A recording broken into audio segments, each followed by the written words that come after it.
Could everybody settle down? We're ready to go. Thank you. Tom, let me know when you're ready. We're live. Good evening and welcome to the meeting of the Family Services Select Committee. I am Councilor Janet Evans, Chair of the Family Services Select Committee. I will be chairing tonight's meeting. This event is being streamed live on YouTube, and members of the public and the media are welcome to watch the meeting remotely and listen to the discussions taking place. To keep everyone safe, can I remind all of those present to keep to the seating arrangements and wear a face covering when moving around the chamber? Those at home don't need to wear a mask unless they want to. Little joke. At the end of the meeting, please leave straight away and please avoid chatting in the hallways as the risk of COVID spread is higher indoors. Now, I would like to welcome all those in the council chamber and everyone watching us on YouTube. I think it would be appropriate to start our meeting with 72 seconds of silence to remember those who lost their lives in the Grenfell tragedy.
At this time, I would also like to offer condolences on behalf of the council for all those who have lost friends, neighbors, family members, and members of their community to the COVID pandemic.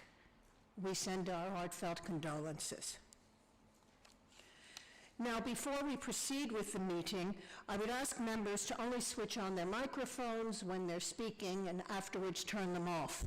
And also, if you could speak into the mic, and if you can't hear, don't be shy. Please raise your hand and tell us so that the speaker can speak into the mic. It's something I'm really fastidious about because I think it's very important. And if I'm mumbling, please tell me. We have not had any questions from the public. Apologies for absence from Kathleen Williams and Councillor Emma Will have sent their apologies. I would like to inform the committee at this time that following the great contribution of Father Sam McNally Cross, he has sent his resignation. I'd like to thank Father Sam on behalf of the committee for his services to the borough over the years, and this committee. His service has been excellent, and we wish him all the best for the future. We will now be liaising with the London Diocesan Board for schools to find a replacement. Co-optees are a very important part of our committee, and we really appreciate their work, and we look forward to having an additional one. Do any members have a wish to declare an interest? Okay.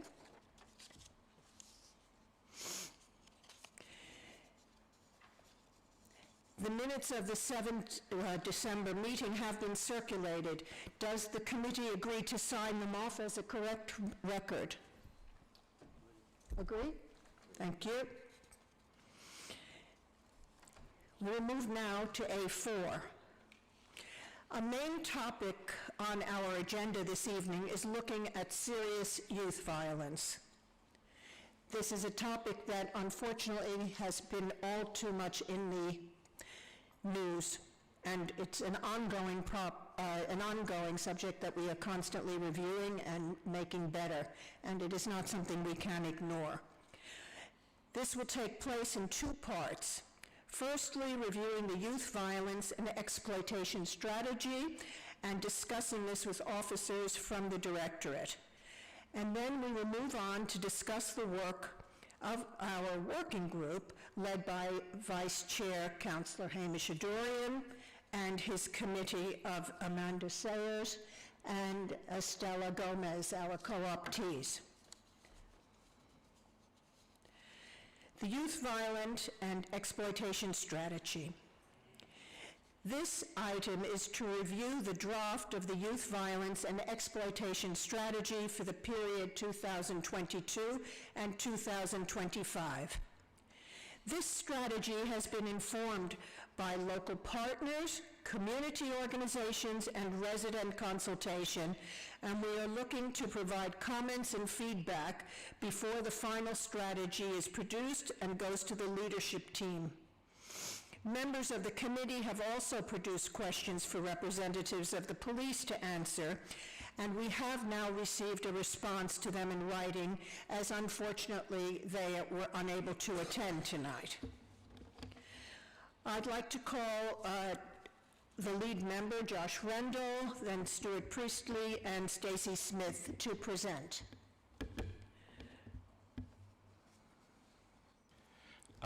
Thank you, Chairman, and thank you, members of the committee. Yes, I would like to present this evening our draft Youth Violence and Exploitation Strategy for 22 to 25. Youth violence is an issue that we are trying to, make sure that it's kept to a minimum in RBKC, and we believe that, along with Councillor Will and myself, that this strategy will aim to keep those numbers at a minimum. It has been a priority for Councillor Will, who's lead member for Leisure and Community Safety, and myself, to ensure that children and young people especially are kept out of serious youth violence, and that's for a variety of reasons. Youth violence is complex. There's not a simple answer as to why it occurs. It's many factors that cause young people to get involved in serious youth violence. And you would have seen in the strategy, we have taken a look at our previous past performance, as well as looking at how we can work better with our partners. And as you rightly say, Chair, there are many, many partners involved in this strategy, not just the Council. But we believe with the three priorities we presented here this evening to go forward will help the community and will help young people ensure that they don't get involved in the many aspects of serious youth violence. But I've got officers here tonight from Family and Children's Services and Community Safety who are happy to take your questions. As you rightly say, we would, and me especially, would appreciate any comments or scrutiny that the committee has. This is not the final report, and we'd really welcome any views and thoughts, stuff we may have missed, views and opinions that you've seen from your own wards or whatever that we can put into this report. So when it rolls out later this year, we'd be able to have something that is acceptable for the whole council. Thank you, Chair. Thank you. Shall we go straight into the questions? Or did you have a presentation, Glenn? I think Stuart, did you want to speak? I think Councillor Rendell's covered. Sorry? I think Councillor Rendell has covered the introduction. Thank you. Okay, so we'll go straight into the questions then. Thank you.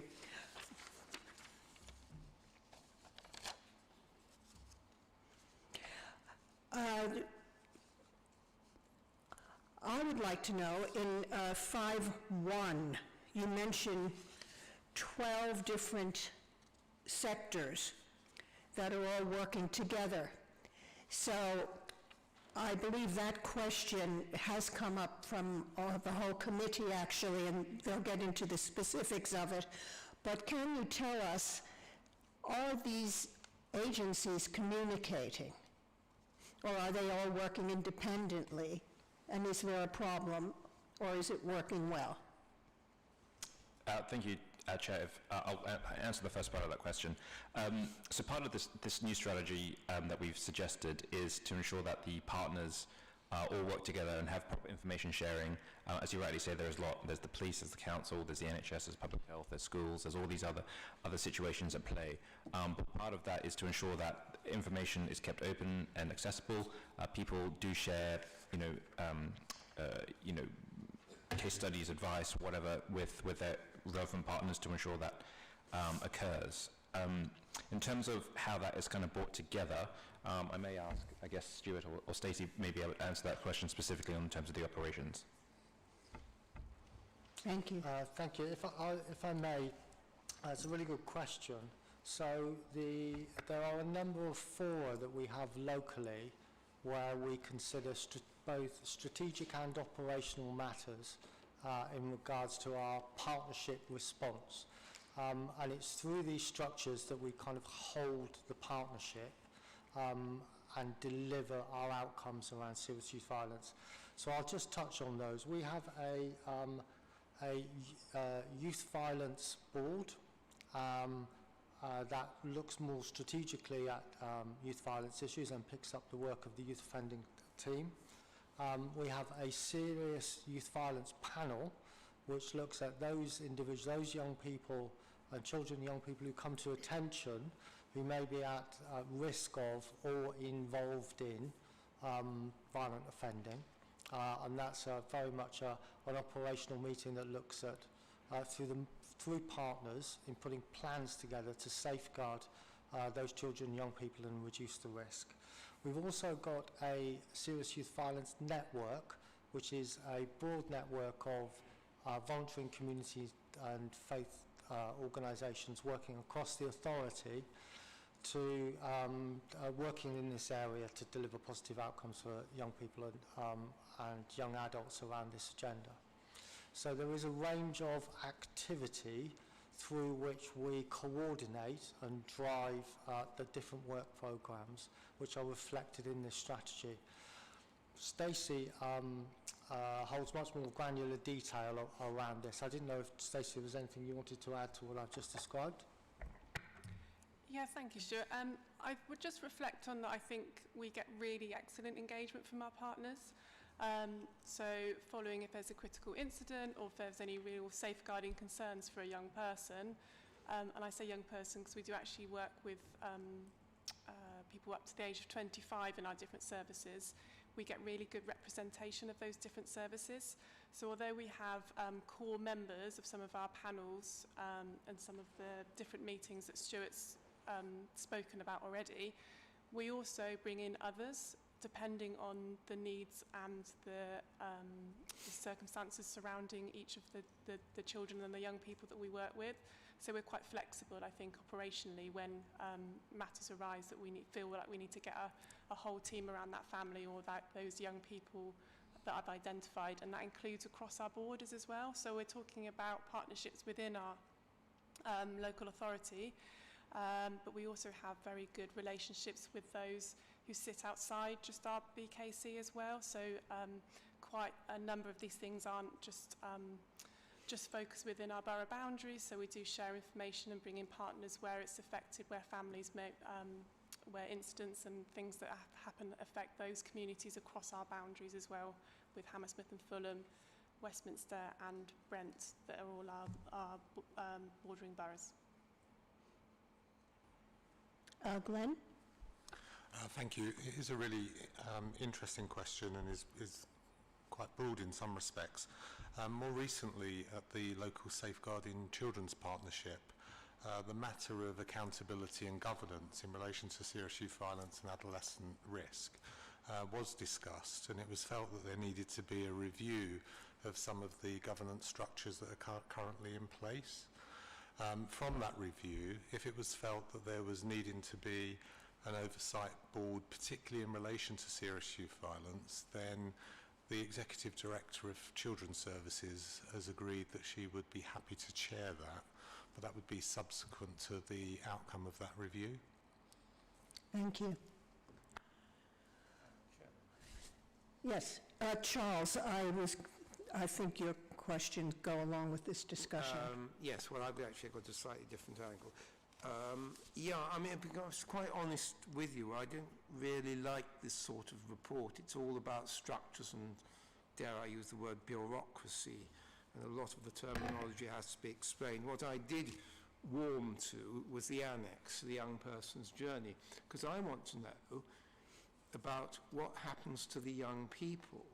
Firstly, the point is there a problem because of the structures in identifying the young people who are at risk of being drawn into youth violence, or is the problem taking them out of it? And I particularly want to know about the youth work, how many detached and outreach youth workers there are they effective, and also the role of the youth clubs. I'm just clear, I'm particularly interested in the Earls Court Youth Club, which is in my ward. So there's a number of different aspects. I mean, I suspect that behind this, as I say, rather for me, annoying report, there's a lot of good work going on, and I wish we'd had a different report.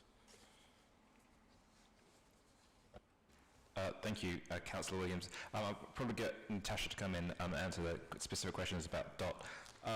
But in terms of the services what we provide as a council in order to help with serious youth violence, so you're right, we've got Earls Court Youth Club, we've got the Harrow Club, both in North Kensington and now on the Wales End Estate.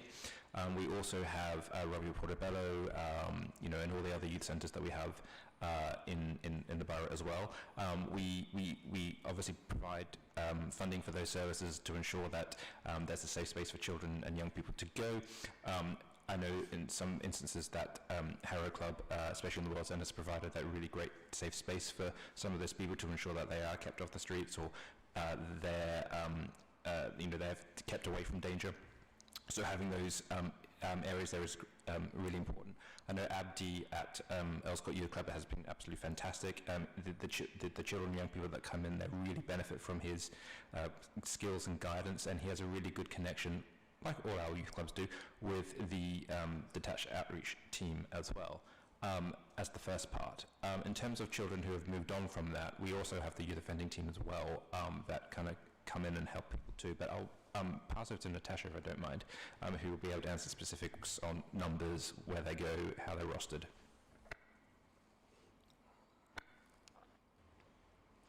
Thank you. So you asked about the detached and outreach team. That was funded, as you remember, in the last couple of years by our public health colleagues. And it's made up of 5 workers and a senior worker. We focused on recruiting people who could credibly engage with some of the most hard to reach and hard to engage young people. And then many of them had youth work qualifications already, or teaching, etc., but we also then have upskilled them. And the most recent work we've been doing is a rollout of something called cognitive behaviour therapy work, where there's an intensive programme for some of the most at risk, and there's an evidence base that's growing about that particular technique for those children and young people. The team is tasked in a number of ways. We have a council multi-agency tasking run by our colleagues, and that happens weekly. And so if there are areas where young people are seeming to be smoking marijuana or at risk, so it's vulnerability as well as possibly doing things that people are worried about, the team are then detached, directed out there. We normally do evening sessions because actually we're looking from after school upwards to about 9 or 10 o'clock at night. There's a very late night session that's run by our friends at the Harrow Club, supported by the Council and John Lyons Trust, that really useful alliance. In terms of other ways of tasking, we also have actively engaged with St Charles College, KAA, etc., where they have told us they've been worried at after school times and the vulnerability there. So our workers have gone in to make relationships and try and divert children away from arguments that then escalate. And also to divert them into our youth hubs, which include the ones we run, North and South, one at Lancaster, one at World's End, but also friends at Earls Court, etc. We also run specific groups and mentoring. So once they've identified some young people, we try and get them to existing services. But if they're not quite ready, so we want, for example, to get them into our targeted prevention service that works with young people who are not in education, training and employment over 16. But if they're not quite ready, our workers will also do sessions of mentoring, usually 6 to 12, depending on how far away they are from engaging. And they've been skilled, we've been sort of training them to do more of that mentoring work, sort of using a coaching psychological approach. The other thing to say is that we keep records of outcomes, so we're tracking them, and we've got a report that I can supply. We've just done our latest one. I can supply to the committee as an example of where they were directed, what they did, why they were sent there, who sent them there, what they did, how many they engaged, and then some of the outcomes for the young people as well. So we're happy to share that to give you a real flavour. I hope that answers the question about detached and outreach. Was there another element you wanted to address? Yes, or two. Firstly, that's really helpful. I only think obviously we're interested in the relations, which are good, that the team have with schools, and Dad, you mentioned St Charles, but also what about those kids who are in educational training, but more in training, in other words, the FE sector? It always seems to me things like sort of that school health, it's the FE sector is the thing that sometimes gets ignored. And the other question was whether there is a problem, which is related to this actually, whether there's a problem in actually identifying the children at risk. You just told me, given this very excellent reply on what's done when you know who they are, but when the question is whether do we have to have with all this, do we have to have all these rather complex structures just to identify the kids, and are there still some slipping through the net? So in brief about FE, I think the college that we're most in touch with are Morley, but also Right, yes. our friends over in Hammersmith, the West Yeah, I London was thinking one, of that one too, because lots yes. of our young people go there. those are the two, yeah. We also have conversations via our friends in Westminster with the Westminster College, because that's been a place where we have had some very serious incidents and Yep. fatal ones, sadly, thinking across the patch. In terms of are we identifying them, I think locally, but also some of the national research, there's been a recent review of, very sadly, of a number of deaths. So there's a child death scrutiny panel that happens nationally. And there's information in there that we have taken on board and take very seriously, which is about how could we have known nationally that those children who died might have been the most vulnerable. And there are some factors, there's some surprising factors that aren't there. So, for example, people might assume looked after children in state care are more vulnerable. Well, the review didn't indicate that.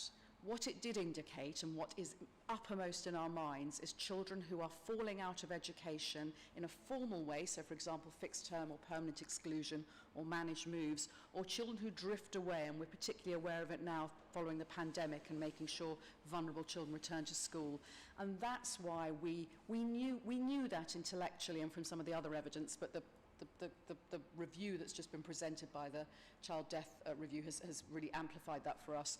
So that's why we developed and have sought funding and resource and trained people, and working alongside the schools. We've got the North Kensington Inclusion Programme to really focus on the 8 schools with the children most at risk of exclusion, and because we know that one of the outcomes is serious case reviews at its worst, but we're also aware we want those children to have good life outcomes around employment, around healthy relationships and good mental health, because those are also vulnerabilities if they fall out of education.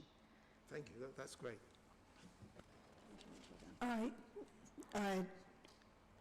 Councillor Freeman and then Robert.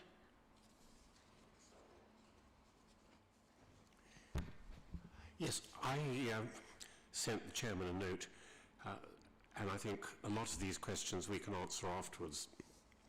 But just going to the 2 answers that we've received, one of the problems I have, as soon as somebody says multi-agency, I start getting worried, because if you're not careful, you slip through and you don't know who's actually exercising hegemony, or if you prefer leadership. And I think what you need, particularly with something as complex and as important as this, is somebody, some agency, some body is the boss, And I think if you don't, there is a danger of, oh, well, I thought somebody else was dealing with that. That's my first point. Second point is I was very reassured to hear that we do track outcomes, because one of the things that occurred to me is that it's fine, we have youth provision, young people go there, but what are the outcomes? Do we look to see whether the young people who go to the youth provision in fact have less of a problem in terms of victimization, violence and so forth? And also somebody mentioned hard to reach groups. Again, it would be interesting, I don't expect answers this evening because we'll be here all evening, but if I can put the points down. How do we identify hard to reach groups? Because by their very nature, hard to reach groups are hard to reach. How do I identify them? How do we reach them? And if I can just quickly read, and I apologize for reading it, what I wrote to the chairman this afternoon. Understandably, the emphasis is on identifying those who are offending or in danger of offending. It is a challenge, but I believe more needs to be done at an earlier stage to prevent young people from becoming part of the youth violence problem. The school engagement programme, and I forward this, is very interesting and helpful, but is light on engagement with the schools. See, for example, paragraph 2.4, that does not mention schools. I suspect we could do more to engage with our schools. It was interesting to read about, quote, young black boys, unquote, who do well at school but then regress, become part of the problem. Race, ethnicity and gender are very sensitive subjects, but deprivation, underachievement and home problems all contribute to youth violence. It is not only black young men who are overrepresented in the group. Those of North African ethnic origin are also overrepresented. Home problems and underachievement that often go together are also overrepresented. There seems to be an assumption that home background is the traditional mononuclear family. See the young person's journey. In my experience, this is often far from reality. Transient parental relationships and single-parent families are often behind underachievement. We often fail to accept it, but so many schools concentrate on achievers and higher achievers that demonstrate a statistic of success and expend limited effort on children with an EHCP who need targeted intervention and specialised help. I believe that early intervention, in partnership with our schools, should be given high priority. We also need to recognise the stress involved in changing from primary to secondary schools.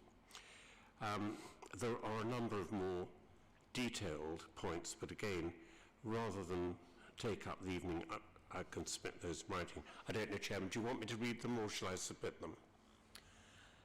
I think we're fine. Okay. You've given them quite a bit to answer to. I just mention one, if I may, and the rest I will pass on in writing, and that is CAMS. I'm very concerned that CAMS has an enormous backlog. They perform a really vital service, and my understanding is that CAMS has got even more behind in the pandemic and lockdown, and it's CNWL, isn't it, who provide the service. But if I can ask this as a question now, how are CNWL coping with providing a CAM service? Chairman, can I just comment on that the Mental Health Working Group, which I chair, is talking to CNWL next week, and that is one of the subjects we're talking about, so we will ask that question. Okay. Sorry, Charles, you're bringing up CAMS with yes, CNWL. Just could, CAMS. Could we, as this committee, hear what the result of that question is? Yes. Thank you very much. Thank you, Chair, and thank you, Robert. No, really good points there, especially about section 2.4 regarding schools. I think that's something that we can take away and look at that. On that point of schools, though, they are, of course, a very important stakeholder in terms of what we have, what the advice we get, the information we get in terms of children at risk of serious violence, falling into gangs, having, other challenges. And what Natasha rightly said about our North Kensington inclusion pilot, which I know this committee looked at in March last year, that we managed to roll out at the end of last year, it's going reasonably well so far. I know we have really good relationships with SKA and All Saints and everyone else in order to ensure that those children don't fall through the gaps as the best way we can. In terms of your final point there, I'm conscious what Councillor Williams has said, but in terms of mental health, I know there are challenges on CAMHS and other thing else, although we have just put in extra resources and extra money through our COVID Recovery Fund in terms of child mental health as well. So we've got that too, and plus we also have the emotional health and wellbeing support that we also rolled out at the end of last year. In addition to the wider North Kensington community, of course, that revolves around Grenfell recovery, but also people may wish other needs as well through COVID pandemic, etc., in that regard as well. So we haven't initially seen, obviously, initial results yet. As I said, it's still early days, but I'm really positive that we've really driven that through in terms of obviously advice from the committee that had that, and also the COVID Recovery Fund, as I mentioned earlier. But really good point, Councillor Freeman. Thank you. Thank you. Robert Atkinson? Thank you.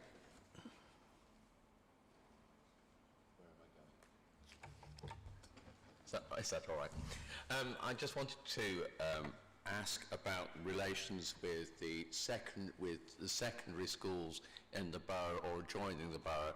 You've made reference to a couple of the schools that I'm particularly interested in, but I wondered if you've had the same response from all schools, because it does seem to me, and I think it was said earlier on, some schools seem to concentrate an awful lot on those who are academically successful, take less of an interest in those who are not, or who start to be disengaged or a problem. And indeed, I can quite see with our testing system that as we have it, that I've had some experience of disaffected or troubled students being encouraged to leave. I suppose that then ties in with the whole idea of those students who drift out of arrangements. So I'd be interested in hearing how. I don't have the answers. I'm just interested in what your safety net is in those circumstances, and to ask if the schools are helpful. And my other question is, there's reference to West London and to Westminster College, which I know a lot of our young people go to. I just want to know the practical arrangements. How do you stay in touch with West London, because it's outside the area? So possibly the second question is easier to answer than the first.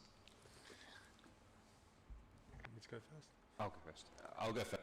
If I'm speaking about a chair, and then I'll bring in Glenn and Natasha and other colleagues if they may, other officers. So Councillor Atkinson, yes, for all the schools that we have really good relationships and really good referrals from whatnot from Chelsea Academy, from All Saints, from KAA.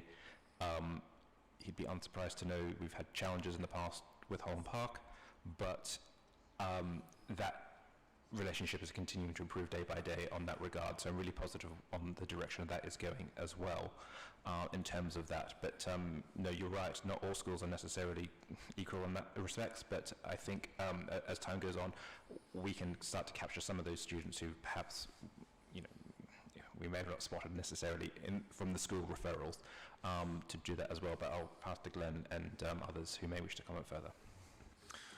Thank you. I think my response really is also responding to some of the points that Councillor Freeman was making as well, because I do agree that this strategy can't be seen in isolation, and actually that you must look at it in the context of other strategies that is linked to this, such as the early help strategy, the school inclusion strategy that is referenced within this document, because it's really important to see the interconnections. And I think that the appendix that shows the journey of a child is really important, because each of those particular junctures are opportunities to create a difference. It isn't to say that the journey of that child would always lead to serious youth violence. It's the opportunity for many of our multi-agency partners and our internal professionals to be thinking about changing the trajectory of a child. So I think that's really, really important. I'm going to hand over to Natasha, who will be able to speak more explicitly, I guess, around the work that we've been doing on the school exclusion strategy and the sign-up from our local schools. Thanks, Glenn. I also wanted to add something about NEETs, not in employment, education and training, and how we track those young people, whether they're in other boroughs, because I think that's really important for you to be reassured about that. Maybe I'll start with that if I can. So once you're 16, in this borough and many London boroughs, there are choices which mean you don't stay on at secondary school, you go off to a college or another school. And as you know, for this borough, we have about a 50% going out to other schools and 50% importation, roughly. And so it's essential that we track where those children, young people are post-16. So we have a number of systems. The main overarching one is run in an 8-borough alliance with Prospects as the overarching owner of it. And their job is NEET tracking. And so what they do at the end of every academic year is they start to contact across the sector, colleges and schools, to find out the destinations of children and young people. And mainly they find them out, but usually by about end of September, we still don't know where about a few hundred are. And if you recall, there was a time where we struggled to find those few hundred.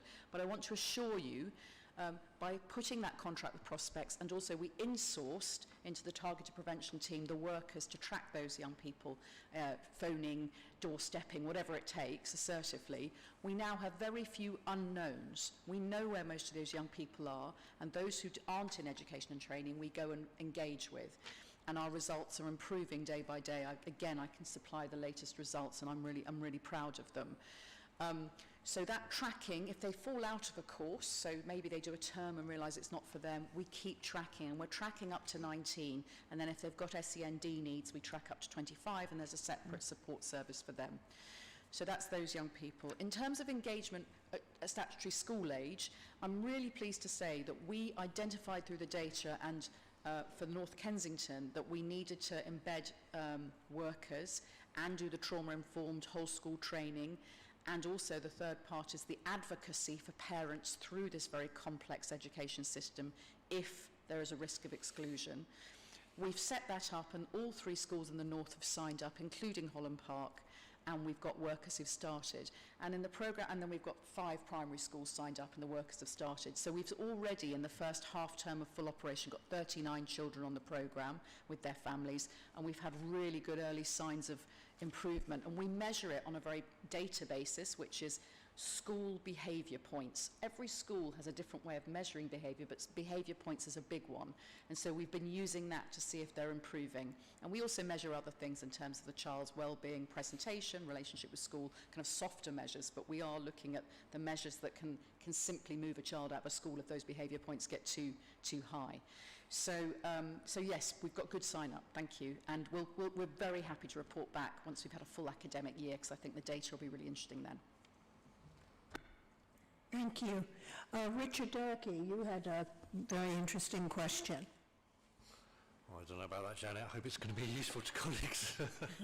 I'd like to hone in on objective number 2, where you talk about supporting offenders to change their behaviours, and that seems to be very, very specialised work. I mean, this isn't about early intervention. This is about those people for whom things have gone awry. And I just wondered whether you were able to kind of set out a little bit more clearly what kind of work you're doing with those people.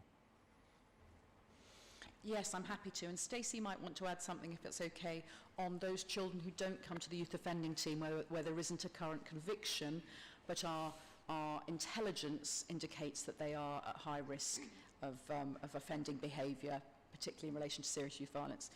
So, as you know, we've got a youth offending service that's been well established. It's a multidisciplinary team where you've got speech and language therapy, because the evidence shows 30 to 40% of children and young people aged 16 in a youth offending service have a speech and language issue, which means if you're trying to teach think before you act, use language instead of actions, you actually really have to work out what they can understand and help them use language differently.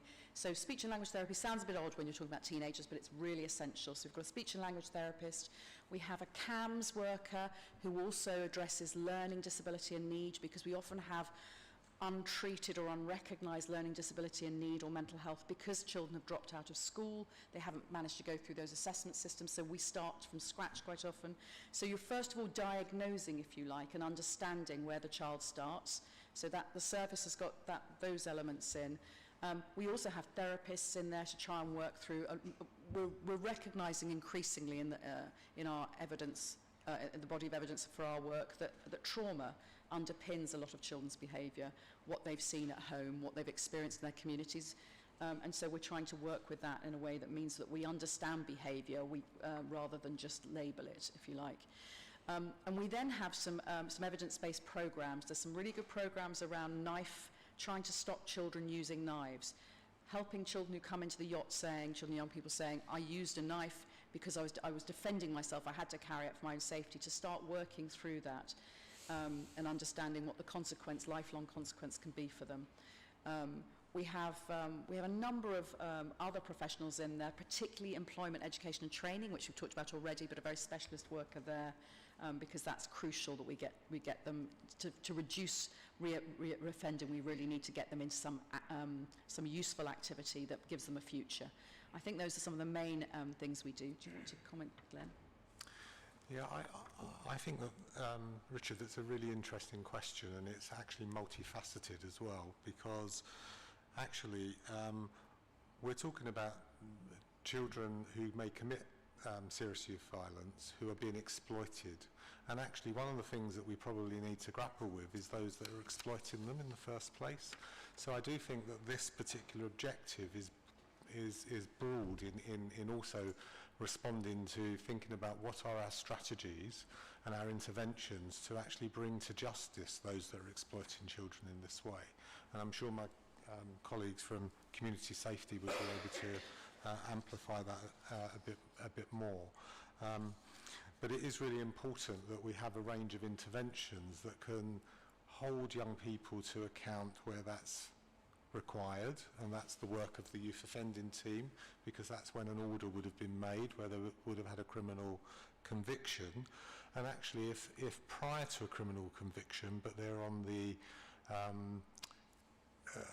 radar, if you like, or on the edge of committing serious youth violence, that we're providing appropriate interventions. And MOPAC have just,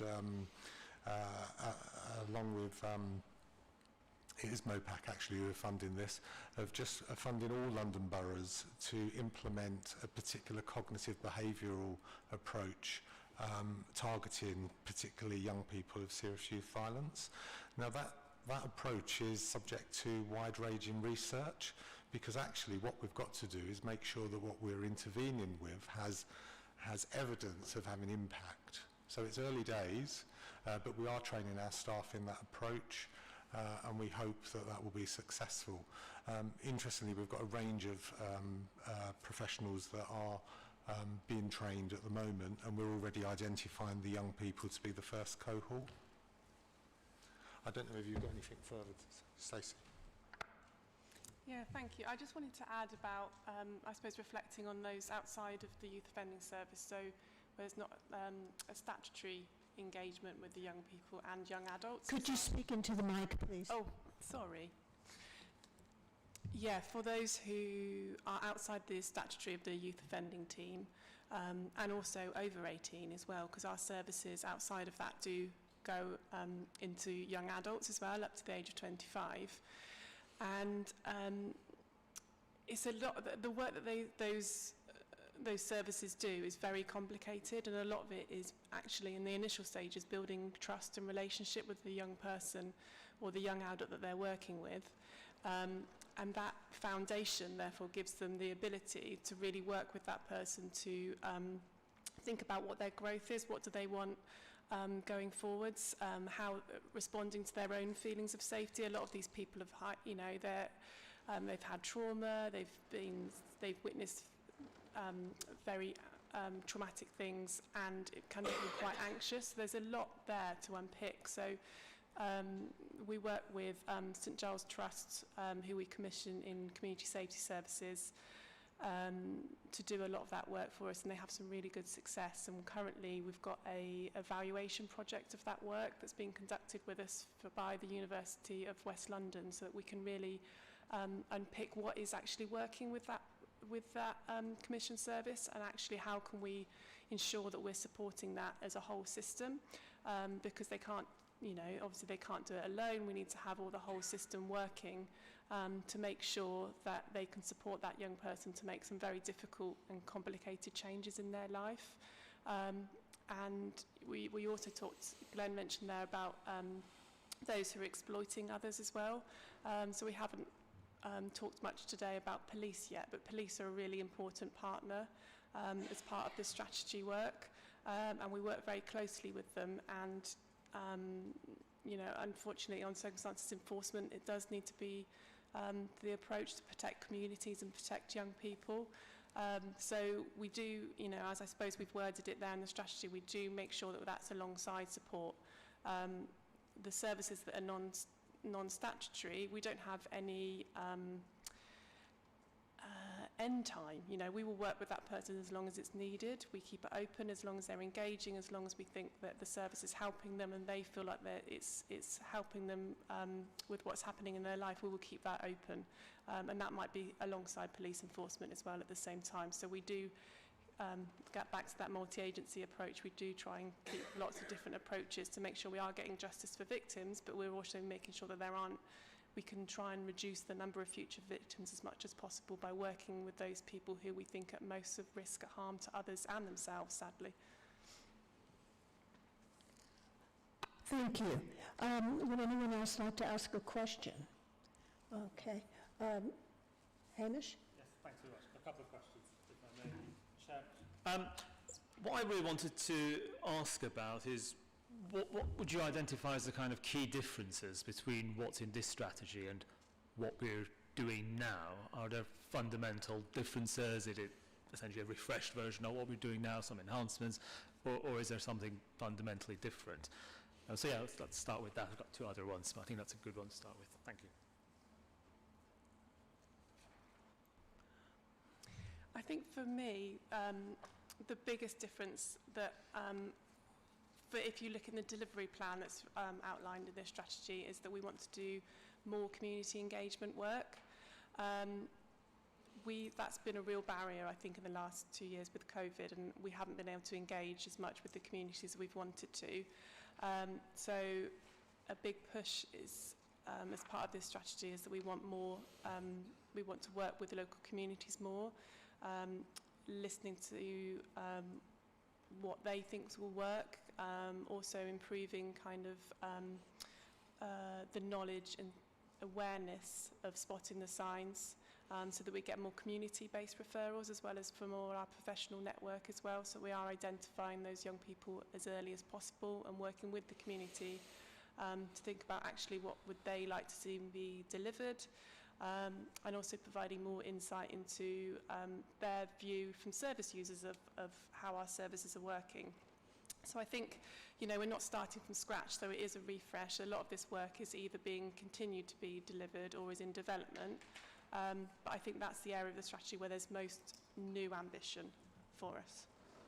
In terms of that community engagement, then, yes, could you give some examples of what that might be? So the sort of things that aren't happening now, which we'd like to see happening more of. Yes, so, well, Natasha might like to talk about our Parenting Champions, which is work that started about 18 months, I think it's been running now. But we would like to have more community insight into the delivery plan, more conversations around actually what we're delivering, sharing more of the conversations like today actually, so the community feel informed about what we're doing, making sure it's a two-way conversation, and updating about the services that we have, how to access and support those. The conversations we've had with the community to date, they've told us there is a lot of fear about reporting and coming forward to access services. So we'd like to do a lot of work on how we can be more successful in that area.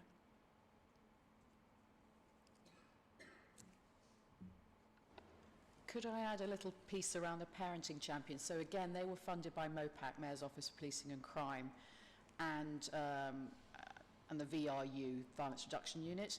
And we thought it was one-off money. So Medea, as a very well thought of, well connected in the community group, agreed to develop the Parent Champions program. The idea was that they would recruit 16 people who were prepared to spend 2 sessions a week learning about what serious youth violence meant, what the services were, signs and symptoms, and then they would go out and be talking with members of the community, and they were given targets sort of overall for the program to both share what they'd learnt, but also bring back intelligence and ideas and concerns and suggestions for what might actually improve things. And we were very lucky that now the money has been repeated, so we're building out from Medea to a whole range of community groups, bringing in members of the public who want to get involved. And the idea is we're building capacity, and some of the first champions are also going to do a bit of paid work with the NHS, again bringing in ideas, so trying to link across. And we've been part of the training and support for them in the youth offending team and in the outreach team. And it's been very useful. The other piece I don't know if we wanted to talk about is the development of a youth IAG by the police. So actually helping the police listen to the voices of young people about what their concerns are and what they think the solutions are. And that's particularly important in this borough because the issue of disproportionality, of stop and search, for example, to young people from ethnic minorities, particularly black boys, is an issue. The data shows it, and young people raise it as an issue to us, but also equally parents in the community want tools to be used that prevent their children being victimised. So there's an ongoing debate that needs to happen. We need to have it, we need to listen to the nuance of it, and having a youth IAG independent advisory group is a part of that development of listening and having the conversation. Back again to what Stacey was saying about referrals specifically, I still would like to understand a bit more about what that actually means in practice. What sort of person are we expecting would make a referral? Are we thinking, for example, so referring a friend, referring someone in a family that you know, without it necessarily coming via one of the professional organisations? Is that what we're talking about? We should be seeing more of. So an example of things not just coming through professionals, because we get lots from housing, we get lots from teachers, is those who haven't told teachers they're worried, parents who've been concerned because their children are concerned about the backlash, about retribution. So the first cohort of parent champions, we immediately started getting a conversation that we took back to Chelsea Academy, of which they were unaware, where parents were coming in, they didn't want to be named, but there was a child they did name. And so I think that's an example of if you reach out, people who were previously holding on to quite a lot will share. But you have to build trust and show that you're actually going to do something with it, so it makes a difference, I think. So this is something we're going to be measuring then as part of the success of the strategy, if that number increases? Yes, I think so. Okay. I think so, particularly if we can then try and link that to whether we've made a difference for those young people. Thank you. One more question, if I may, Chair. I just wanted to ask about objective, I think it's number 2, which talks about justice for victims. I just wanted to understand if you explain a bit more about what we think that means and what we think, you know, the families of the victims in particular want as justice. I mean, speaking for myself possibly, and if a member of my family was involved in that, I'd like to see prison time, for example, for the offender. Some others may not necessarily feel the same way. So I just wanted to understand what the approach is towards that, to making sure we do have justice, while also recognizing that the offenders typically are young people themselves who need help. But equally, where is the justice aspect in that? So I'm really keen to understand where that's coming from. I think in part that was what I was alluding to when I was addressing Richard Zarecki's question, because I think that it depends on how you're defining the victim in the first place. Is it the victim of the serious youth violence, or is it the person that might be exploited to commit serious youth violence? So you have to see it through a multiple set of lens, I guess. And I do think that actually for some victims of serious youth violence, then a criminal prosecution of the person that's done that may be the justification that they feel is appropriate. So I think that it has to be a range of responses depending upon the seriousness of the crime and the intelligence that we have that's surrounding that, particularly around if we're talking about exploitation of children, how many exploiters are we bringing to justice? I think that's really, really important. First part of your answer, Glenn, about defining victim, I think that is quite important. I think for a lot of members of the public, for residents, certainly the victim will be the actual victim, the person who's been directly affected, as opposed to what else you were saying about someone who might be groomed to actually commit it. That is important. But I think we should bear in mind how that's perceived as well by most people. Thank you. That's an important clarification. Councillor Dory? Thanks. Thank you, Chair. I've got a couple of questions, one of which is all very specific, the other one's a bit more general. And could I request whoever does answer to not look at me, but look at the microphone? I'm not that important. The microphone's more important. The first one is, I noticed in a survey that you put out to schools, 16 out of 30 schools responded. Is that typical, or is that good? I mean, in general marketing terms, one considers only a few % return, but I just wondered whether 16 out of 30 response is a good one. I can speak for having done lots of surveys. I didn't conduct this survey because it was part of the scrutiny project. So I think Dr. Paula Portas probably sent it out. But from my perspective, if I got 16 responses from that many schools, I'd be really pleased because they're very busy and they get so many things sent to them. So, yeah, I think it says something about the importance of the subject. Thanks. So it's a good result then. Okay, good to hear. Now, more generally, we're speaking about outcomes. I was glad to note, you mentioned a report. But how do you measure an outcome? There's some examples given in the report, but by quotes, I've done this, thank you to the advisor, I've done this. But how do you measure an outcome, and for how long do you follow it to say you have success? And are there benchmarks against other local authorities? And again, please look at the mic, not at me. It's a good question.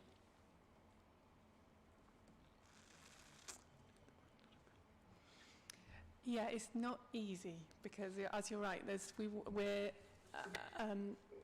looking for long-term outcomes, and tracking those over a long period of time is not easy if you're looking at just data and reoffending data and things like that. But we do look at it where we are able to. We look at but we also look at lots of different other more short-term outcomes, I suppose, and different changes in a young person's life, whether it might be being able to access education, whether it might be considering a safety plan, whether it might be in taking steps to taking a different approach, or successfully completing certain courses. There's lots of different sort of more softer outcomes, I think, that we can look at to see actually how we're supporting that young person with the circumstances that they're faced with and their complexity at the moment. But yeah, some of the longer term outcomes around reduced reoffending over the long term are quite difficult because obviously that takes time. We need to see what happens over a much longer trajectory to understand those.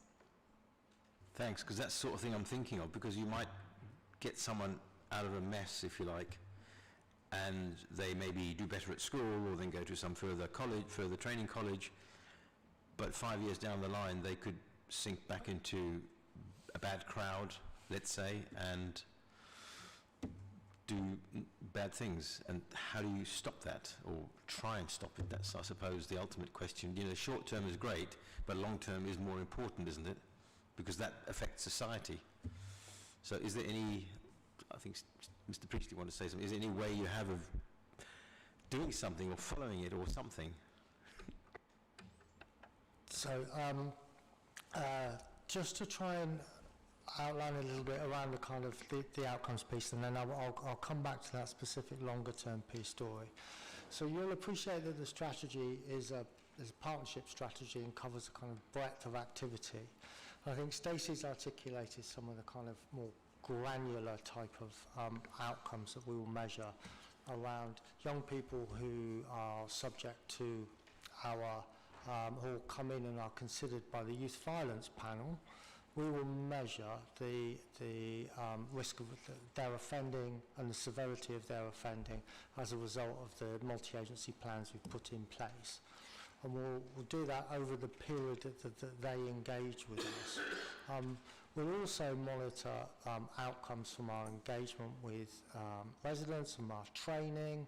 We'll monitor some of the kind of harder police data. So we have a suite of like 4 crime indicators which we use to sort of collectively assess the impact kind of specifically around violence, but also around exploitation as well. Glenn mentioned earlier the way that this strategy sits within a broader landscape of other strategies.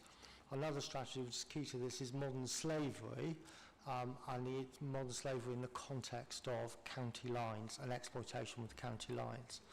So I think, as Stacey said, this is a complex landscape. One of the things that within the strategy, what we haven't done is really provided you with details around those measures and baselines, because we wanted to keep it high level, but we will be working to develop a suite of kind of key performance indicators which we will use to measure the impact of the strategy as the strategy progresses.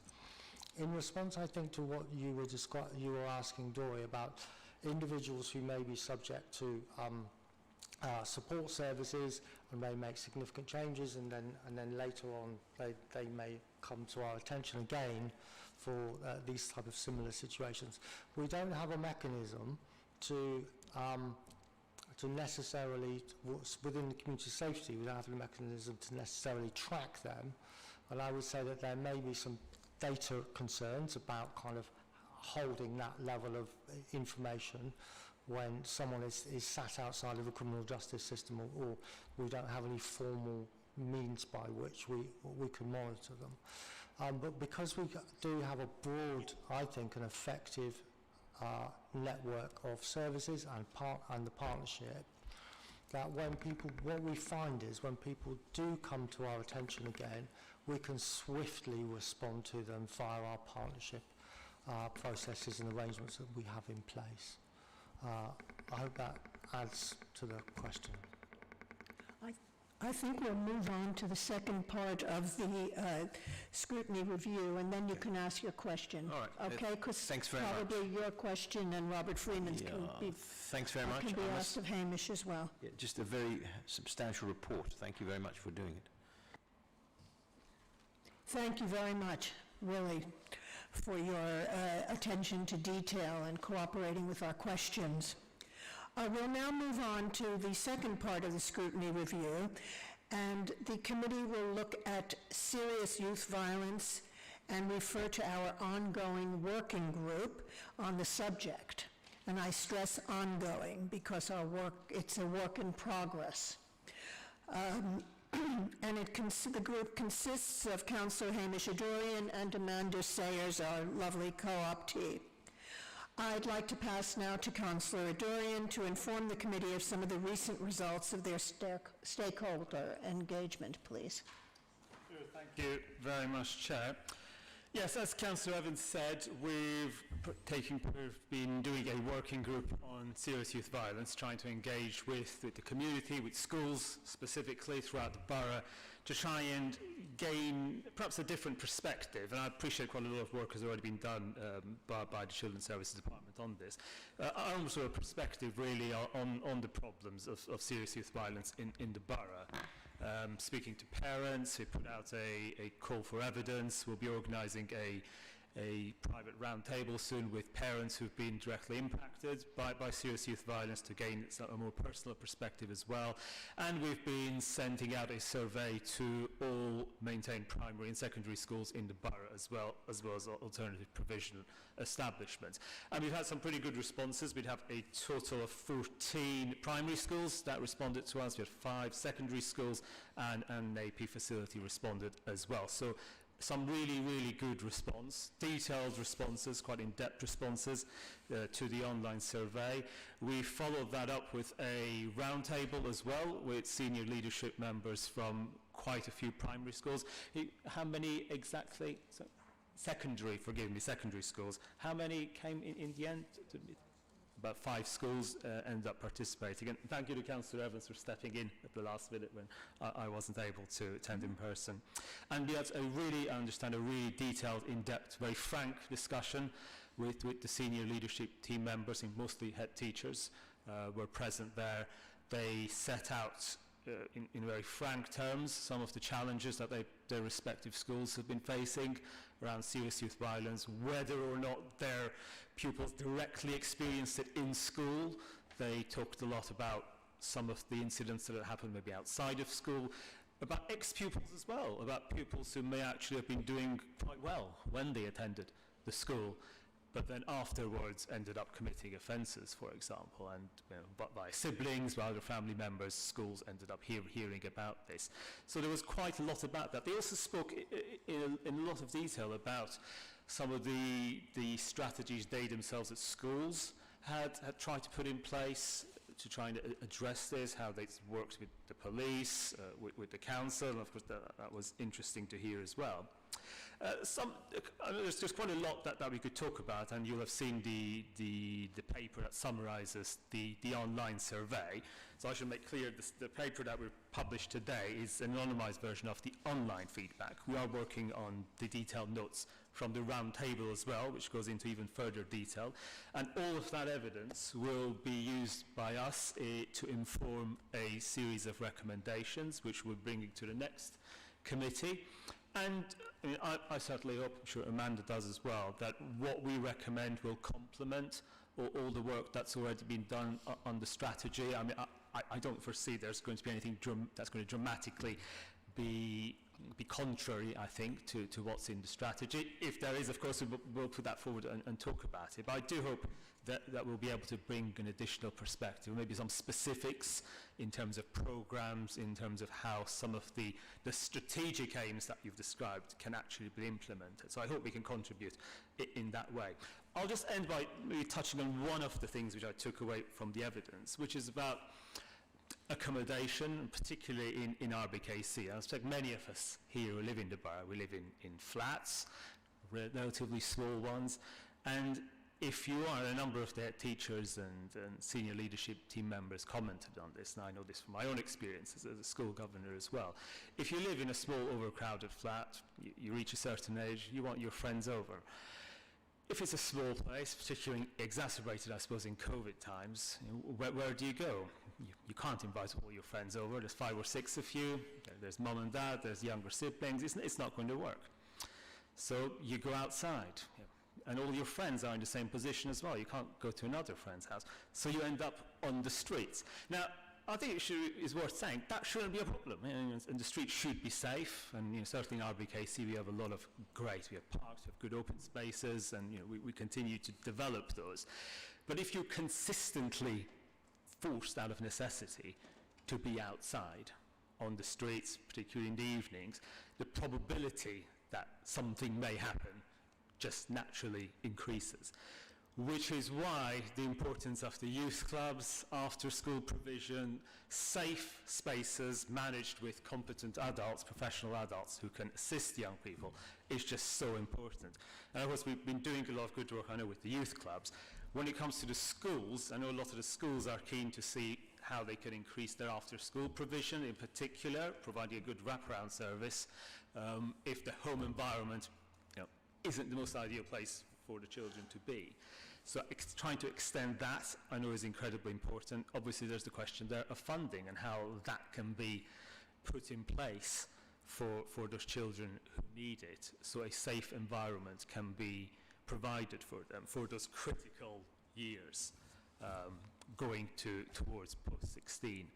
So I guess if I'm going to ask a question, really, it really will have to come back to budgets ultimately, and how are we going to make sure we can continue providing some of the good provision, which I think as a council we have, but also assisting the schools in our borough to be able to offer the kind of provision that children need in order to avoid the exclusions and possibly some of the things that happen after that.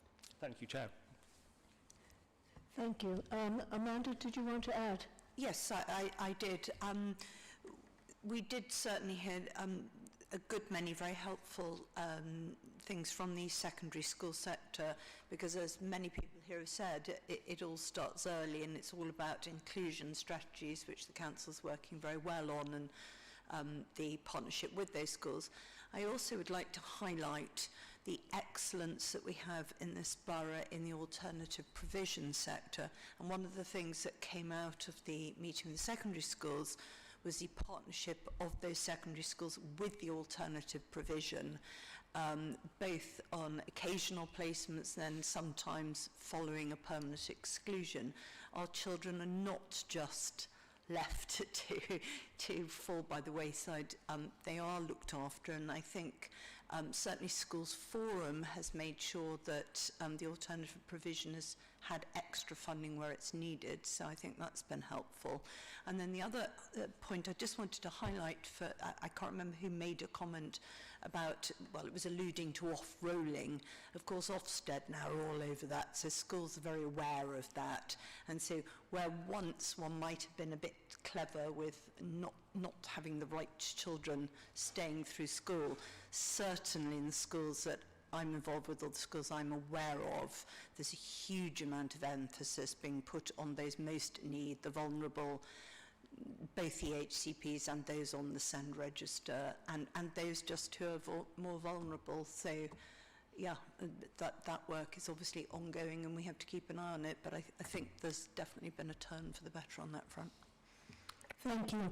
Would any of our school governors like to make a comment? Almost everyone on the committee is a school governor, so. Charles, would you like to say something? I should declare this, I'm not a school governor. I thought this was an extremely useful report. My only concern was there were actually a lot of comments in there, but at the end of the day, what I hope will come out of this meeting is just a few points that we will ask Councillor Rendell to put in his draft key position in his strategy, which isn't there already. And I mean, it's a question for the Councillor Dorian and says whether what were the points that you would like to see in there from this study, which would make a real difference. I mean, obviously, yes, if it's just money, the schools could procure presumably any service that they want within reason. But if it's really a question of the council, indeed any other agency, doing more, like the police engaging more with the schools, although I guess from the reply we had, they're pretty well engaged with the secondaries already. So you say what you think is really the 2 or 3 points to take away and put in the strategy. Thank you. Yeah, I think hopefully at the next meeting, that's when we'll have those points, essentially. That's going to be the purpose, looking away from all the evidence in the round table, all of the evidence that's yet coming in, the meeting with the parents, which I think will be really useful to have as well, which hopefully will bring us maybe more than 3 points possibly, that we can then put to the lead member. Anyone else? Yes, we also, sorry? Oh, sorry. Councillor Rendell, did you want to say something? Yes, I just want to make a few comments. In general first, I'm conscious that we'll get back to the committee as a whole with your recommendations on the draft strategy, which should be ready by the next select committee meeting. I think what the initial results are, especially what Councillor Durian has done and his working group with the schools, is really, really positive. I mean, 5 schools plus the working group, I think is really excellent, just from my a personal point of view, knowing how schools engage, that's a really impressive result, and actually goes to show, like you rightly say, how much of a issue this is about that as well. Just on the second point about encouraging further funding and whatnot, I think that's a really good question. I think that's something that we really need to go away and consider. Although, as this group knows and as the OSC knows, we've got £100,000 we need to save from this department in 23-24. So it's very, very difficult in terms of budgets, as the council knows as a whole, and we're having our budget meeting on the 2nd of March. So just put that out to the committee that while we're working really hard behind the scenes to ensure that all our services are kept up to, speed, and, investing in where, like this, where potentially they could get more benefit, there is still other wider fiscal challenges that we face. Thank you. We also noted that we had discussed among ourselves at the pre-meeting, we'd like to have a meeting with the police, a few of us. So we will send, if anyone wants to volunteer, please send us an email. I will go. And if any of you would like to go, Jackie, can we note Robert Atkinson would like to come to that meeting? And Amanda Sayers, and Dory, and Hamish. So, well, we may as well have it here. Note I got it first. Yes. Is it possible to have it here? Yes, we can look into that, but you did mention that you might have it as a virtual meeting or a physical meeting as well. Okay, so we we'll can have definitely it, look into it. as long as we wear our masks, right? Any member of the committee that wants to go would, of course, be Well, welcome. since there are so many, it would be easier, I think, to do it online. Does everyone agree with that? So, also, I think what was particularly advantageous about the secondary school meeting, we had a lot of senior people in the room, as it were, in the virtual room, but it was very informal. Mm-hmm. I think having it in here is completely the wrong vibe for that sort of meeting. So you agree we'll do a virtual meeting? I think so. Okay, thank you. I'll leave it with you, Jackie, and we should have it soon because the next meeting, you would like to finish your report. I'll talk to Councillor Adurian about his timescales. Okay. And we'll make sure that it is administered, delivered in time for the report for the committee. Okay, thank you everyone for being keen. It's a credit to the officers' work and to the working group that you've stimulated interest, so thank you very much. We'll now move on to item A5, tackling child abuse and supporting the child as a victim. The report appended in Appendix A is the final report of the Child Welfare Scrutiny Working Group, chaired by our committee member, Richard Derricky, along with other co-optees, Estella Gomez and Father Sam McNally Cross. The Family Services Select Committee is asked to consider the final report of the working group and agree the recommendations to be made to lead members and external partners. I would like to invite Richard Derricky to further present the report and findings of your working group. Richard, over to you. Thank you, Chair. I'll keep my comments brief because I think the report is clearly drafted, it's well structured, and I think it made some sensible recommendations. But I do want to pick up a point, Chair, that you raised with me before this meeting. This report is not about child abuse. Where a child is abused or there are allegations of abuse, then social services, children's services will be immediately engaged and their safeguarding protocols will be pursued. This piece of work looks at the situation where one partner is abusing another partner and there are children in the household. Paragraphs 12 to 15 set out the kinds of impacts that affect children who are living in households where domestic abuse happens. What our report seeks to do is primarily two things. It seeks to establish the prevalence of domestic abuse across the borough and to look at the services available to support victim survivors. Our focus has been specifically on support available for children, as under the Domestic Abuse Act 2021, children are no longer seen as simply witnesses to domestic abuse, but as victims. And this will now affect the way the local authority and other service providers respond. Domestic abuse is depressingly common. 18% of all police calls are related to domestic abuse. Cases coming into the police and into the charity services are rising, nationally, regionally and locally. Our report looks at how those women and their children who are deemed to be at high risk are supported through a coordinated multi-agency response, and also what is available for those where thresholds are not met but there remains concern. Our report is wide-ranging, but I want to highlight 4 specific areas of concern where we think the Executive needs to take action. Firstly, it is unclear that there is a comprehensive package of therapeutic support easily accessible by children of mothers who have been at high risk of harm and are now being supported by statutory services. Second, while there is training available for schools to help staff identify signs of domestic abuse taking place within a household, it is unclear that this training has been accessed by all those in safeguarding roles at all of our schools, and it should be. Schools need to be better supported should children make disclosures about domestic abuse. This means making sure that early help, which will often be the first port of call, has sufficient resources and the right tools to be able to respond effectively. There also needs to be greater effort to ensure that schools are linked in with the specialist charity services that are provided through the Angeli Partnership.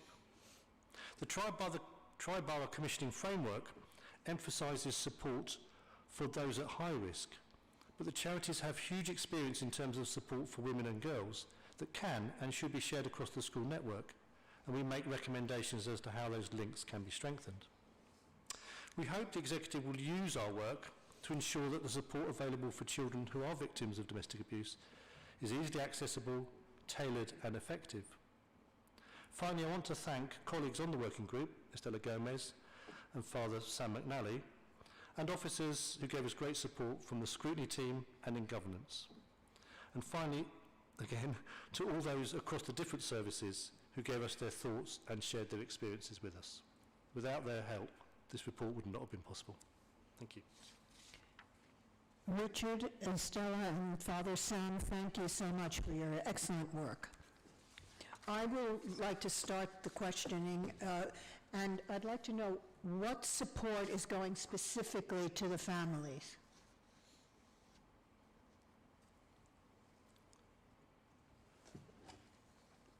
Well, I think the report sets out quite clearly that Yes. where there is a mother who is at high risk of harm, her case will be referred to the multi-agency, to the MARAC, the multi-agency risk assessment conference.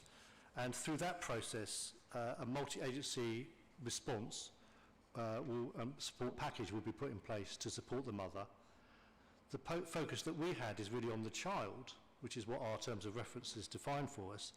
And our concerns are that for those children who have been affected by domestic abuse within a household, we're not clear that there is an easily accessible package of therapeutic support for those children over the long term. And I think it's something that really needs to be put in place. And one of our recommendations sets that out for consideration.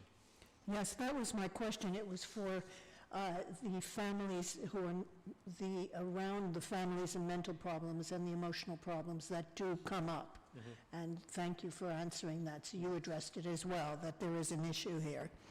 Councillor Freeman.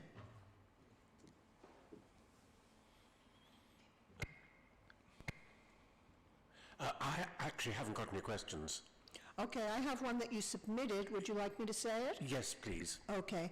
Who is the lead body for communications? Actually, that wasn't on this particular paper. Oh, okay. It came through on... I think you, if I may, you and I discussed something which I think is actually much more important. But can I leave it to you to ask that particular question? And the question is identifying really who is the victim and why that person is a victim.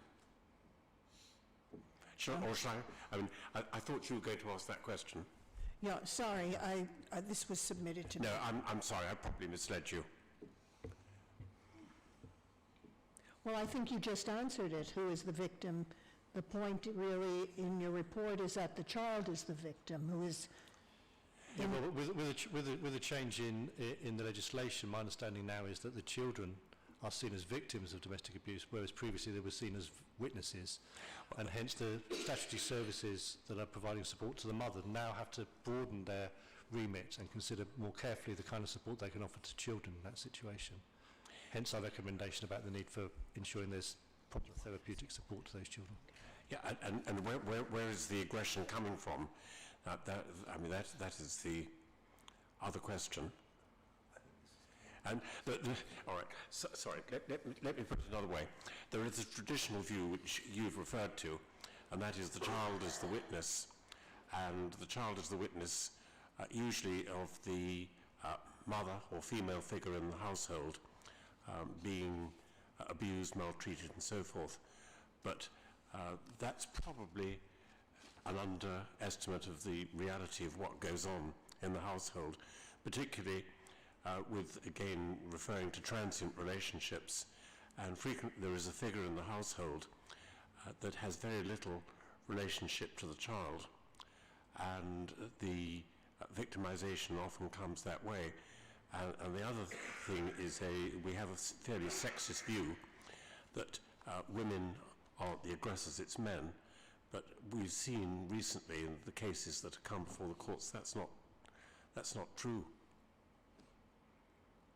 No, I think we note that, Robert, in the report that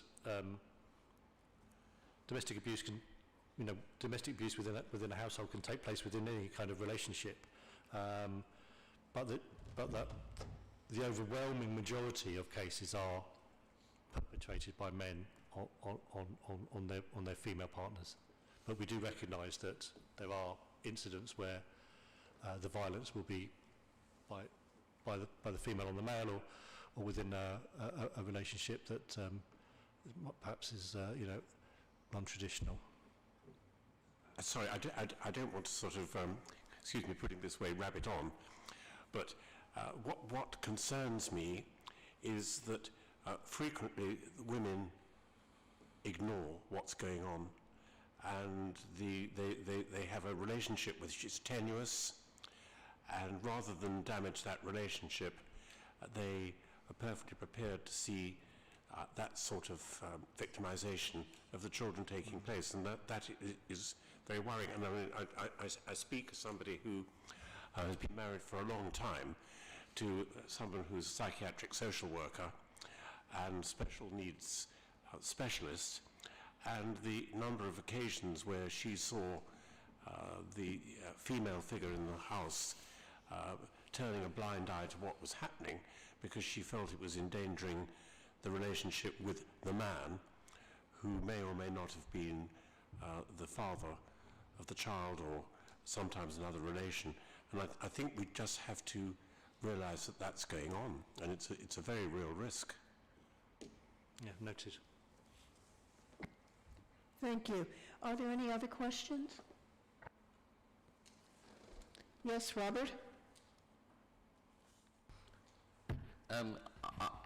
I should have known about this, but I'm very interested in this Operations Encompass, it being a police initiative, which I think is absolutely fascinating. I'm impressed that 29 schools have actually signed up for it. I can see great advantages from the point of view of the schools, and I can see great advantages of this cooperation. And I suppose I should wait, I could possibly wait until we have the meeting with the police. But in other contexts, I've seen that there's been such a turnover of those with responsibilities in the police.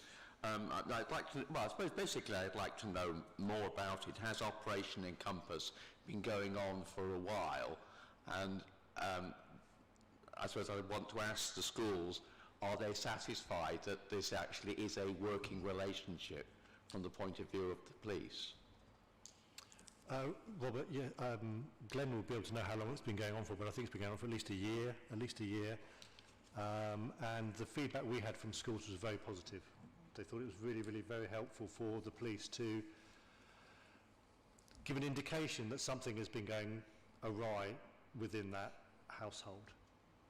They give no more information than that, but it's just a heads up to the school to wrap a bit of extra kind of pastoral care around that child for the next period of time, because something, as I say, has gone awry in that house. I'm really pleased to hear about this, and I will make further inquiries. Thank you.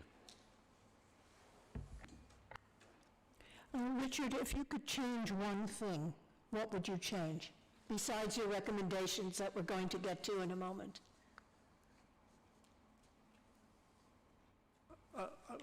Nothing, you know, I think the report sets out quite clearly, you know, where our concerns are in terms of, you know, better support for those children who are caught up in high-risk situations, but also, you know, a bit of extra love for the schools who, you know, where children may often make a disclosure that, you know, becomes very troubling for the school, you know, to know how to deal with it. So I think a bit of extra love and support for the schools who find themselves having to deal with these very difficult and troubling situations.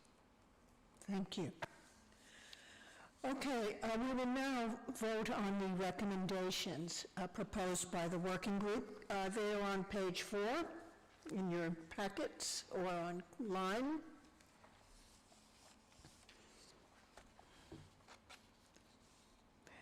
Do we agree? We'll take a vote and make your comments. Recommendation 1? Agree? Recommendation 2? Recommendation 3? Recommendation 4? It's a very good one. Recommendation 5? Agreed. Recommendation 6?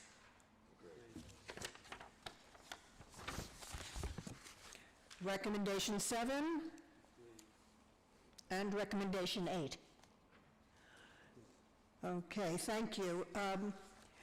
If anyone has any further comments or would like to make some amendments, please send them in, and we will present this to the lead member and return it by March. Chairman, can I just add, I didn't feel the need to say anything in that previous discussion because I think it was all, everything I said was said by others, particularly Richard and Robert. But I think now we have some very clear recommendations for not just the lead member but other agencies, tracking those which will extend well beyond the life of this council, well beyond my time on this committee, is very important. Thank you very much.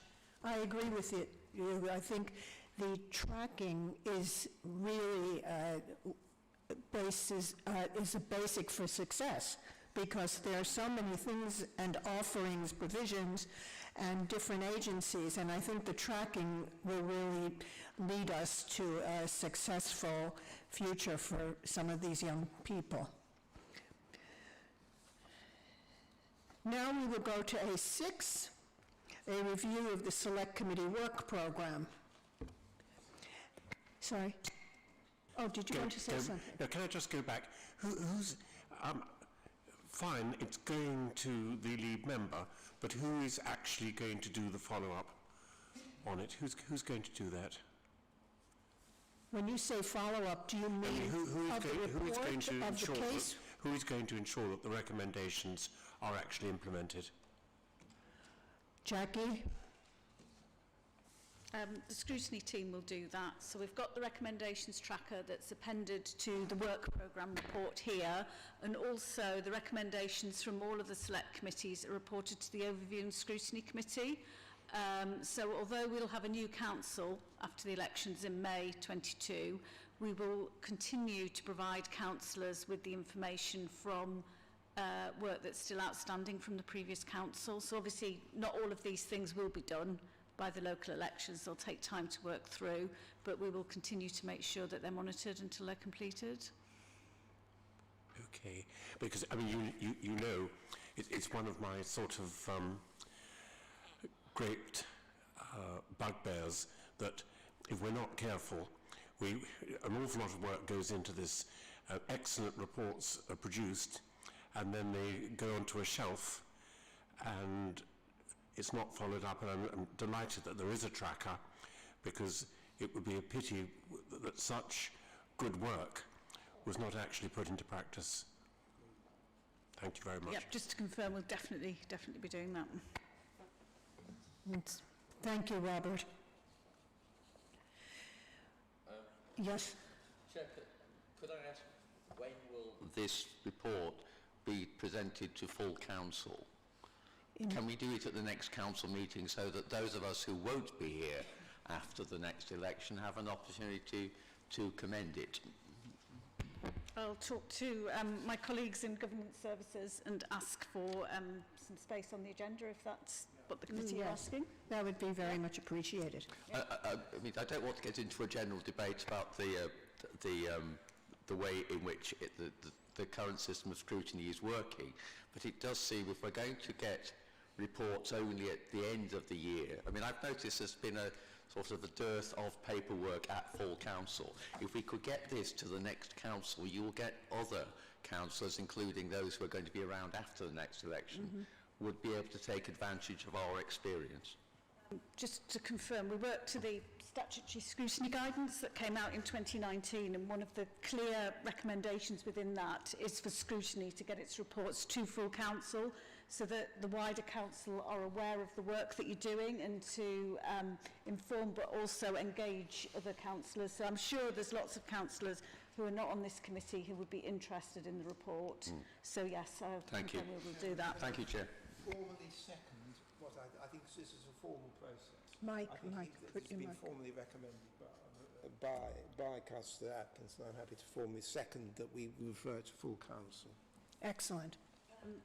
And then just to confirm, the full council can then refer it to the lead member and other agencies for the response for the recommendations tracker that we're going to keep. Opportunity to speak to it in council. Yeah.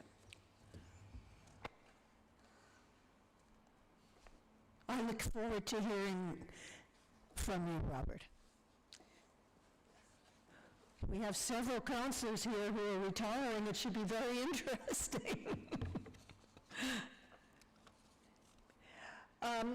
With the review of our work program, the report sets out the Select Committee's work program for the municipal year, which will end at the end of April. Is that correct? It's April 2022. Your last committee meeting is in March. Right. So And the that's municipal when all year. of your reports would be completed.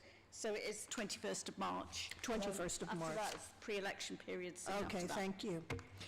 It details the items at each select committee meeting, the scrutiny activities outside of the committee, and the methods for carrying out our scrutiny work, and the details of the support available to enable members to scrutinize topics in depth. And I thank our fantastic officers. They've been very available and really forthcoming. As you can see in the report, the areas shortlisted for our 21-22 work program are, I say are because it's not complete yet, the special educational needs provision in the borough, serious youth violence, children's safeguarding, and Grenfell recovery. The proposed timeline for these topics is appended to the report. We discussed at a previous meeting the potential to visit schools with SEND provision ahead of our next meeting. We are keeping this review in light of the pandemic and not wanting to put extra pressure on the schools at this time.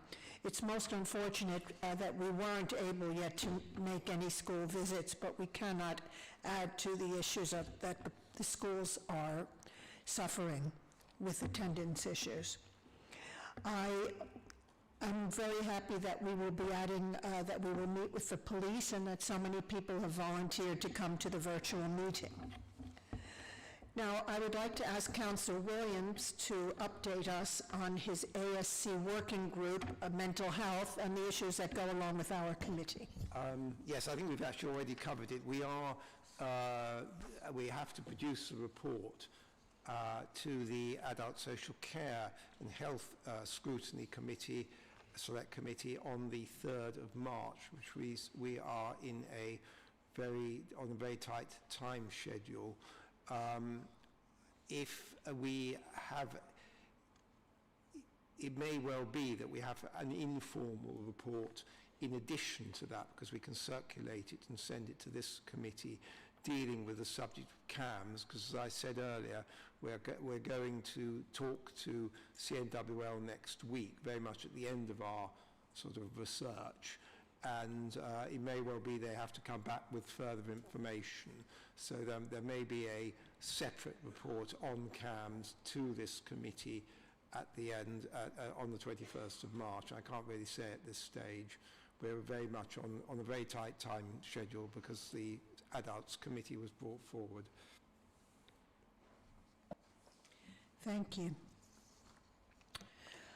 I would also like to mention that I discussed with officers, because we had a very sad incident in October when one of our Afghan refugees, who has been in the borough for a few years, was stabbed when he went to college in Richmond. And one of the questions I asked the officers was how the family was being treated. And I was told that they were being treated for mental health issues and other health issues. Did you want to add to that? It's very tragic, and I feel very bad on behalf of one of our residents and his family. Thank you, Chair. Yes, when the news came out, and it was, eventually came that the Afghan young man was a resident of this borough and had attended many different schools and things here. It was really, really tragic, and especially someone who had so much potential as well, because he was really, pushing and, going to have a wonderful life again, ahead of him. I know Glenn, was especially close to it. We provided support to the family, and Glenn can speak more to it as well. Yes, the young person that you're referring to was one of our unaccompanied asylum-seeking children, who was a young adult, unfortunately, when he was stabbed whilst attending college in Richmond, as you say. Our workers were supporting, he had a brother who lives locally, so we were very much supporting his extended family in terms of their bereavement. And the family decided that they wanted to repatriate the body back to Pakistan, and we supported them in achieving that. It was all, obviously highly sensitive, and ultimately we were wishing to support them in the best way that we possibly could during what was a really, really difficult time. Thank you very much. And can you just briefly, before we sum up, tell us as well about some of the young people who committed suicide during the pandemic and how their families are being treated, what support services are available? Are you referring to any RBKC child? Yes, in North Kensington, but I can't really refer to him publicly. I can ask you privately. Yeah, I think if we could take that up outside, that would be useful. Sorry? If we could discuss that outside of the committee. Indeed. But there are support services for families in that condition. Yes, of course. Thank you very much. Thank you to my committee for all your work and your working groups, and for volunteering for our police meeting, and for being here, and all your excellent contributions. Thank you very much.